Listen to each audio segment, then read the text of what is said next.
Well, good morning and welcome to the last of our readings for Holy Week. It's Friday, Good Friday, and it's the day we remember the crucifixion. So we're going to read that together. We're going to read from Luke 23, and they're going to start at verse 32. This is what it says. Two other men, both criminals, were also led out with him to be executed.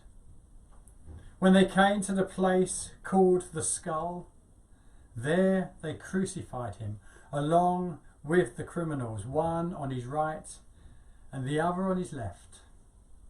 Jesus said, "Father, forgive them, for they do not know what they are doing." And he divided his clothes by casting lots. The people stood watching, and the rulers even sneered at him. They said, "He saved others, let him save himself, if he is the Christ of God, the chosen one."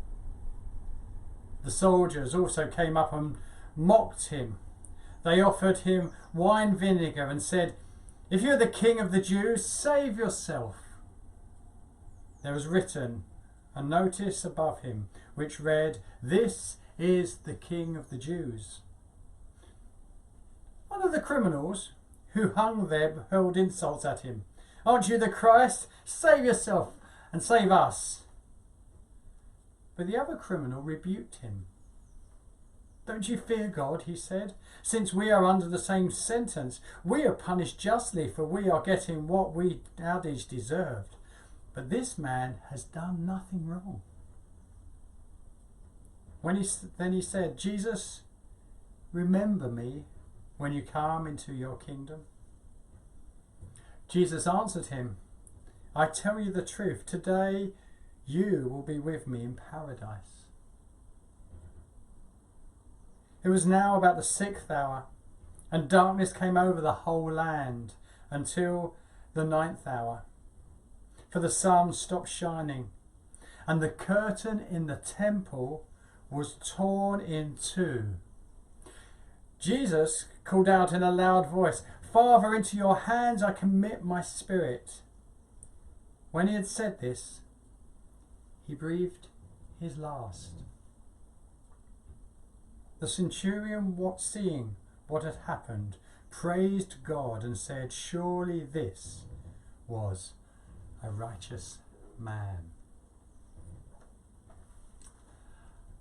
I've been thinking this week a bit about a song we used to sing written by Graham Kendrick, a line of which says, "Hands that flung stars into space, to cruel nails surrendered." Jesus was born in Bethlehem with tiny hands, the hands of a baby. By the time he began his ministry through carpentry, his hands are probably rough and tough and weathered. But they're the hands that touched the lepers. They're the hands that on one occasion made mud and placed it on the eyes of a blind man. They're the hands that reached out and held the hand of Jairus' daughter and raised her from the dead. They're the hands that would welcome children to him. The hands that rescued Peter as he was drowning in the sea and reached out and held his hand and lifted him out of the water. They're the hands that on Maundy Thursday took bread and took wine, broke the bread and passed the cup and shared it with his disciples. And then they're the hands which got down from the table and held his disciples' feet as he washed them. They're the hands that on Good Friday would be stretched out and allowed nails to go through them to show his love for us.